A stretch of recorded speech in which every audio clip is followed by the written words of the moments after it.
బేహద్ పరం మహాశాంతి. బేహద్ ఆత్మిక పరివారమునకు, ఆత్మిక సోదరి సోదరులకు బాపూజీ దశరథ్ భాయ్ పటేల్ తెలుగు ఛానల్కు స్వాగతం. ఈరోజు మనం చెప్పినటువంటి దివ్య సందేశము తెలుగులో విందాము. పరం శాంతి. నేను ఈరోజు బేహద్దు పిల్లలకి కొంచెం చెప్పదలుచుకున్నాను అంటున్నారు బేహద్దు బ్రహ్మమ్మ. పిల్లల యొక్క ఉన్నతి కోసము మీరు ఆత్మస్వరూపంలో స్థిరంగా అవ్వండి అని అంటూ ఉన్నారు. మీరు ముందుకు వెళ్ళగలుగుతారు. మరి మీ యొక్క ఉన్నతి ఎలా జరుగుతుంది అని ఆలోచిస్తున్నారా? నేను దీని గురించి కొన్ని బేహద్దు విషయాలు చెప్పదలుచుకున్నాను. మీరు ఎప్పుడైతే నిస్సంకల్ప స్థితిలోకి వెళ్ళిపోతారో పిల్లలు, అప్పుడు ఉన్నతిలోకి పొందుతారు. మరి నిస్సంకల్ప స్థితి ఎలా పొందుతారు, ఎలా అవుతారు అంటే, దీనికోసం మనం బేహద్దు ఆత్మగా భావించాలి. మన ఆత్మ లోపల పవరు చాలా ఉన్నది. ఎప్పుడైతే ఇలా భావిస్తూ సంకల్పం చేస్తామో పవర్ వస్తుంది. ఆత్మ నిస్సంకల్పం అయిపోతుంది. మన లోపల అయస్కాంతం యొక్క శక్తి కూడా వస్తుంది. నిస్సంకల్పంగా అవటంతో ఆత్మలో బేహద్దు శాంతి వచ్చేస్తుంది. మరలా ఆత్మ గుర్తు కూడా తెలుస్తూ ఉంటుంది. మిమ్మల్ని మీరు గుర్తించగలుగుతారు బేహద్ ఆత్మస్వరూపులుగా. మనము బేహద్దు శాంతి కూడా పొందగలుగుతూ ఉంటాము. ఇలాగా ఆత్మ గురించి ఏదైతే ఆలోచిస్తూ ఉంటామో అప్పుడు కోపం అనేది మనకు రానే రాదు. ఇప్పుడు చూడండి, ఒక్కొక్క ఆత్మకు ఒక్కొక్క పరిస్థితులు వస్తూ ఉంటాయి. ప్రతి పరిస్థితిలో కూడా ఏ ఆత్మ అయితే శాంతంగా ఉంటుందో వాళ్ళు కోపం మీద విజయాన్ని పొందగలుగుతారు. దీన్ని బట్టే తెలుస్తూ ఉంది ఆత్మ లోపల శక్తి ఉంది అని, పవర్ ఉంది అని. పవర్ ఉంటేనే పరిస్థితులకు తట్టుకొని శాంతంగా ఉండగలుగుతారు. బేహద్ దాదాజీ యొక్క పవరు మనకు వస్తూ ఉంటుంది. దాని యొక్క సంకల్పంలో కూడా మనము స్థిరంగా ఉంచుకోవాలి. ఆత్మలో పవర్ ఉంటే సంకల్పాల్లో నెగిటివ్ అనేది వచ్చేస్తూ ఉంటుంది. చాలా గొప్ప ఏదైతే యాక్షన్ జరుగుతూ ఉంటుందో యాక్షన్కి రియాక్షన్ కూడా ఉంటూ ఉంటుంది. ఆత్మ పైన తిరిగి రిఫ్లెక్ట్ అయిపోతూ ఉంటుంది. మీరు కోప్పడితే కోపమే మీ దగ్గరికి వచ్చేస్తూ ఉంటుంది. నేను ఈ విషయమే చెప్తూ ఉన్నాను. బేహద్దు పవర్ వస్తూ ఉంది. బేహద్దు గుర్తించగలుగుతూ ఉంటారు. ఆత్మను శాంతి కలిగించుకోగలుగుతారు. మీ లోపల శాంతి అనేది ఉంది. అదే బేహద్ జ్ఞానంతో, బేహద్ పవర్ తోటి పరం శాంతిని అనుభూతి పొందగలుగుతారు. ఏకదం శాంతి చిత్తంగా అవుతారు. వచ్చేటువంటి పరిస్థితుల్ని ఎదుర్కొంటారు.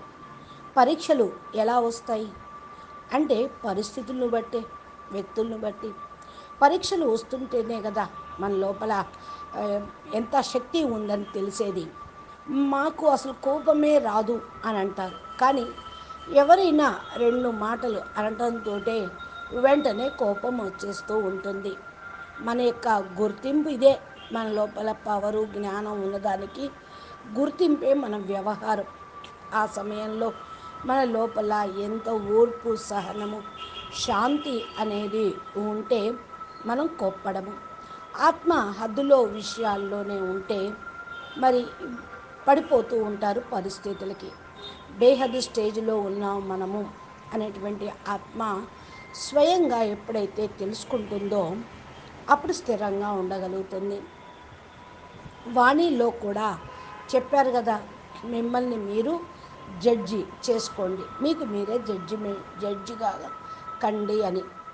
మీరు స్వయం జడ్జి అయ్యేటువంటి సమయంలో నేనేమి పొందాను, నేను ఇప్పుడు ఈ పరిస్థితిలో ఎలా ఉండాలి, నేను నా యొక్క కోరికను కంట్రోల్ చేసుకోగలగాలి అనే స్థితి మీకు కలుగుతూ ఉంటుంది. దీన్ని బట్టి మనము ఫెయిలా పాసా అనేది కూడా అర్థమవుతుంది. కోపమును కంట్రోల్ చేసుకోవటం స్వయం మనకి తెలిసిపోతూ ఉంటుంది. మన లోపల జ్ఞానం ఉందనుకోండి, అప్పుడు ఆటోమేటిక్గా మన స్టేజ్ కూడా అర్థమవుతుంది. ఇవన్నీ కూడా బేహదు పరం శాంతి ద్వారా కూడా అర్థమవుతుంది. మన లోపల బేహదు పరం శాంతి ఎలా వస్తుంది, ఏ విధంగా బాపూజీ చెప్పారు. ఒక కళ, రెండు కళ, మూడు కళ, నాలుగు కళలు, ఇట్లా మనము మన లోపల పవర్ని పెంచుకుంటూ ఉండాలి. 100 కళలు, 200 కళలు, ఇలా పైన పైన మన మనసు బుద్ధి వెళుతూ ఉంటే ఆ యొక్క అనుభవం మనం పొందగలుగుతూ ఉంటాం. నేను ఏదైతే పిల్లలకి చెప్తూ ఉన్నానో అది స్వయం అనుభూతి పొందే మీకు చెప్తున్నాను అంటున్నారు బ్రహ్మ అమ్మ. అంటే కళ అంటే ఏంది, పవరు, మెజర్మెంట్. అక్కడ ఉండేటువంటి పవర్ని బట్టి అక్కడ కళ అని నిర్ధారించారు బాపూజీ. వాయుమండలంలో ఎంత పవర్ ఉంటుందో అది మీ లోపలకు కూడా వస్తూ ఉంటుంది. 1000 కళ పవరు, 1000 కళ పవరు, 1,00,000 కళల పవరు, బేహద్దు పవరు, బేహద్దుకే బేహద్దు కళల పవరు ఎంతవరకు వస్తుంది. ఆ వాయుమండలం లోపల శాంతి అనేది ఉంటుంది. అక్కడ ప్రతి ఒక్క ప్రదేశంలో బేహద్దు స్థానంలో ఏదైతే ఉన్నదో దాన్ని ఎమర్జ్ చేసుకోండి. మీ లోపల అయస్కాంతం యొక్క శక్తి ఉంది. అది బేహద్దు పవర్లో, బేహద్దుకే బేహద్దు కళల పవర్లో కూడా ఎనర్జీ అయస్కాంతం యొక్క పవరు. ఆ ఆత్మను అయస్కాంతం పవర్ అనేది లాగుతూ ఉంటుంది. ఇప్పుడు చూడండి, అయస్కాంతం మ్యాగ్నెట్ ఉంది, పరం లైట్ది. కానీ మీ ఆత్మ లోపల ఈ కోపము, తాపము, విషయ వికారాలు అనే మరి తుప్పు ఉందనుకోండి, మరి చెత్త మట్టి ఉందనుకోండి, అయస్కాంతం దాన్ని లాగుతూ ఉంటుందా? లాగదు కదా. ఆత్మను పైకి లాగాలి అంటే మీరు స్వచ్ఛంగా కావాలి. ఇంకొకటి, అయస్కాంతానికి ఏది ఆకర్షించబడుతుంది అంటే ఇనుము. ఎందుకు బాపూజీ బేహద్దుకే బేహద్దు కళల పరంధామంలో అయస్కాంత శక్తి ఉంది అని అంటున్నారు? మా కూడా ఎందుకు చెప్తున్నారు ఒకసారి ఆలోచించారా? కలియుగంలో ఆత్మల యొక్క stage iron stage, iron aged ఇదంతా. సత్యుగంలో గోల్డెన్ ఏజీ, త్రేతాయుగంలో సిల్వర్ ఏజీ, ద్వాపర యుగంలో మరి కాపర్ ఏజీ, కలియుగంలో వచ్చేటప్పటికి ఆత్మల ఐరన్ లాగా అయిపోయాడు. ఈ యొక్క ఐరన్ని ఆకర్షించేదేంటి? అయస్కాంతము. అందుకని ఆ అయస్కాంతం ఎక్కడుంది? బేహద్దుకే బేహద్దు కళల పవర్లో, పరంధామంలో ఉంది. ఎప్పుడైతే మీరు పూర్తిగా ఈ యొక్క తుప్పుని పోగొట్టుకున్నారో, ఆత్మకు పట్టిన తుప్పు, కర్మాతీత స్థితి వైపుకు వెళ్ళిపోగలుగుతారు. కర్మాతీత స్థితి అనగా నిస్సంకల్ప స్టేజీ.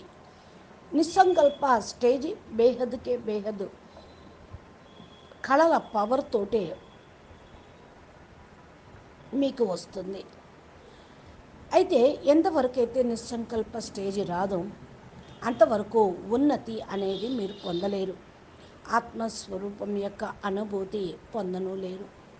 మన యొక్క ఉన్నతి కొరకు బేహద్దు దాదాజీ కులే బండారా అంటే నిధి నిక్షేపాలు, ప్రాప్తులు, పవర్ని బేహద్దుగా ఓపెన్ చేసి పెట్టారు. బండారా అంటే నిధి నిక్షేపం, పవర్ యొక్క బండారా. అది లైట్ హౌస్, మైట్ హౌస్ మన ఎదురుగానే ఉన్నది. అక్కడ వాయుమండలము ఏదైతే ఉందో చాలా తేలికపాటిది స్థితిలో మీరు వెళ్ళిపోవాలి. ఎక్కువ పవర్ని పొందాలి అంటే 1 కళ, 2 కళలు, 3 కళలు, అట్లా నెంబర్ వారీగా మీరు పైకి వెళ్తూ వెళ్తూ 1వ వంశావళి, 2వ వంశావళి, ఇలాగా 21వ వంశావళి, దానిపైన బేహద్దు, ఇక అనేక అనంత వంశావళి. ఇది బాపూజీ చాలా స్పష్టంగా చిత్రాల ద్వారా మనకి చెప్పారు. సూక్ష్మ జగత్తు ప్రపంచం ఎంత హయ్యెస్ట్లో ఎన్ని కళల వరకు ఉందో, అక్కడ ఎంత పవర్ ఉందో, ఎన్ని లేయర్స్ పవర్ ఉన్నదో అన్ని వివరంగా చెప్పారు. దాన్ని మన మనసులో బుద్ధిలో పెట్టుకొని యోగంలో కూర్చున్నప్పుడు ఆ సంకల్పం చేస్తూ ఉంటే మీరు పవర్ని క్యాచ్ చేయగలుగుతూ ఉంటారు. రిటర్న్ జర్నీలో ఆత్మ ఈ బ్రహ్మాండం నుండి గెలాక్సీకి వెళ్ళింది అనుకోండి, ఈ బ్రహ్మాండంలో జీరో పవర్ ఉంది. గెలాక్సీ అయితే 8 నుండి 12 కళల పవర్. మరి మనసు బుద్ధి అక్కడికి వెళ్ళింది, ఆత్మ నిస్సంకల్పంగా ఈ ఆత్మస్వరూపంలో ఎక్కడికి వెళ్తే అక్కడ పవర్ అనేది మీకు వచ్చేస్తూ ఉంటుంది. ఛార్జ్ చేసుకుంటారు. అట్లా యూనివర్సు 16 కళల నుండి 20 కళల వరకు ఉంటుంది. అలా మల్టీవర్స్ 100 కళలు, ఇంకా 21 వంశావళి, 1000 వంశావళి, 10,000 వంశావళి, ఇలా కళలు పవరు అంతా అక్కడ ఉంటుంది. మనం ఏదైతే కోరుకుంటున్నామో బేహద్దుకే బేహద్దు కళల పవరు, ఫుల్ పవర్ కావాలి. ఇవి కూడా మనకు లేదు, అయితే దాటుకొని వెళ్ళాలి. అవి కూడా మన లోపల కొద్దిగా ఛార్జ్ చేసుకుంటూ ఉండాలి. బేహద్దు శక్తి, పరం శక్తి అనేది కావాలి. మన ఆత్మ లోపల ఏదైతే శక్తి ఉందో అది పూర్తిగా మీరు ఆనంద స్వరూపంలోకి వెళితే మీరు పొందగలుగుతూ ఉంటారు. నిస్సంకల్ప స్థితిలో ఉంటూ నష్టమో స్టేజీ స్వయం తయారు చేసుకోవాలి. ఈ మిమ్మల్ని మీరే తయారు చేసుకోవాలి. ఎవరూ మిమ్మల్ని ఏమి తయారు చేయరు. మీరు దేహ సంబంధికులతోటి మీరు ఏమీ కష్టపడాల్సిన అవసరం లేదు. స్వయం ఆటోమేటిక్గా మీరు కర్మాతీత స్టేజ్కి వెళితే కర్మ బంధనాలు సమాప్తమవుతాయి. కాబట్టి వాళ్ళే దూరం అయిపోతూ ఉంటారు. మిమ్మల్ని మీరు ఈ స్థితిలో పొందగలుగుతూ ఉంటారు. స్వయం మీ యొక్క కనెక్షను అనేది ఉంటుంది. అది దూరం అయిపోతూ ఉంటుందనుకోండి, కష్టం. బేహద్దు పవరు మన లోపల కూడా రావాలి, శక్తి రావాలి. దానికి గుర్తు ఏమిటి అంటే మీరు కూర్చొని నిస్సంకల్ప స్థితిలో ఉండటం. నిస్సంకల్ప స్థితిలో ఎవరైతే ఆత్మస్వరూపం యొక్క అనుభూతి పొందుతారో వాళ్ళు బేహద్దుకే బేహద్దు కళల పవర్ని ఛార్జ్ చేసుకుంటూ ఉంటారు. అది చాలా గొప్ప పవరు. దాదాజీతోటి కనెక్షన్ జోడించడంతో ఈ కనెక్షన్ తోటి పవర్ అనేది వచ్చేస్తూ ఉంటుంది. బేహద్దు పిల్లలు కదా మీరందరూ, మీ దగ్గర బేహద్దు పవరే కావాలి. ఇప్పుడు నేను మీకు విషయం అనేది చెప్పాను కదా, ప్రాక్టీస్ అనేది చేయండి. మీ లోపల ఎంత పవర్ ఉందో నాకైతే ఏమీ తెలియదు. ఎవరి స్టేజ్ అనుసారంగా వాళ్ళకి పవర్ ఉంటుంది. అది పైన ఉన్న పవర్ ఇంకా తీసుకోవాలి. నిస్సంకల్ప స్థితికి ఎవరు వెళ్ళగలుగుతారో వాళ్ళు పవర్ని పొందుతారు. అందులో విషయాలు ఆలోచించకుండా ఉండండి. నేను ఎక్కడికి వెళ్ళాలో దాని గురించి చింతన చేయండి. అర్థమవుతుంది కదా నేను చెప్పేది.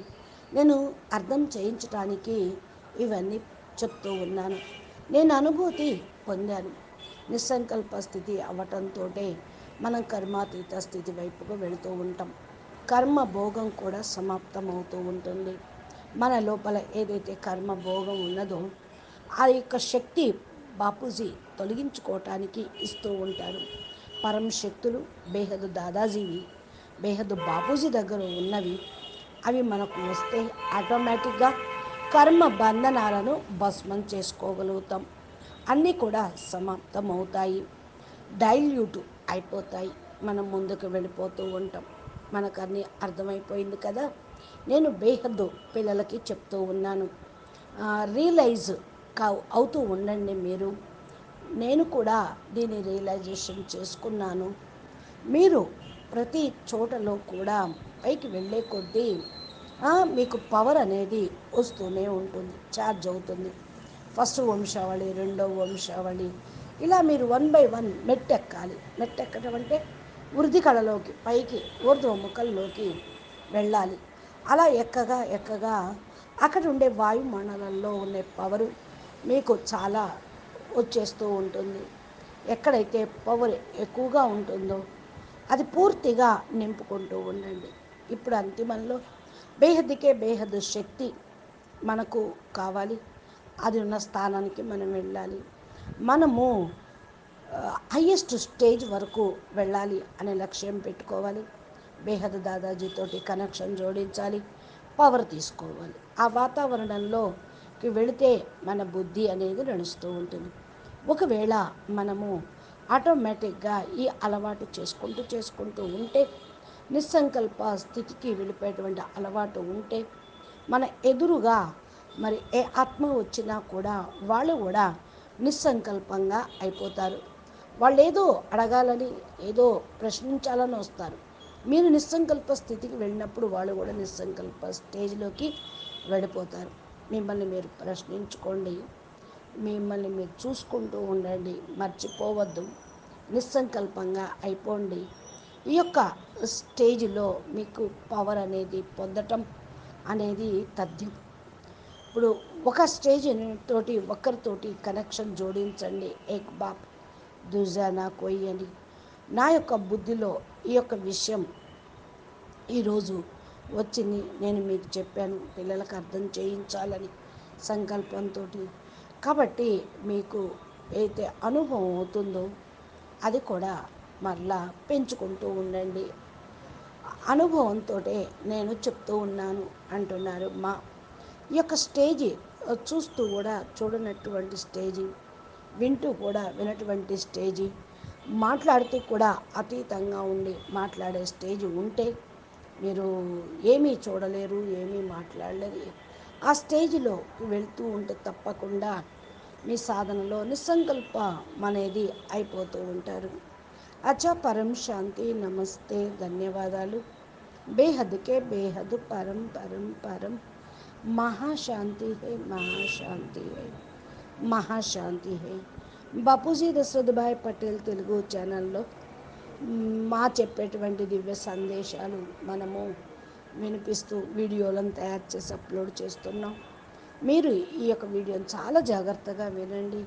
మా స్వయం అనుభవము, మనం పొందాల్సిన అనుభవము ఆ యొక్క వీడియోలో ఏదైతే ఉన్నదో అపురూపమైనది, నిధి బాపు ఇచ్చినది అని సదా మీరు స్మృతిలో ఉంచుకొని ఈ వీడియోని మీరు అంతిమం వరకు చూస్తూ ఉండండి.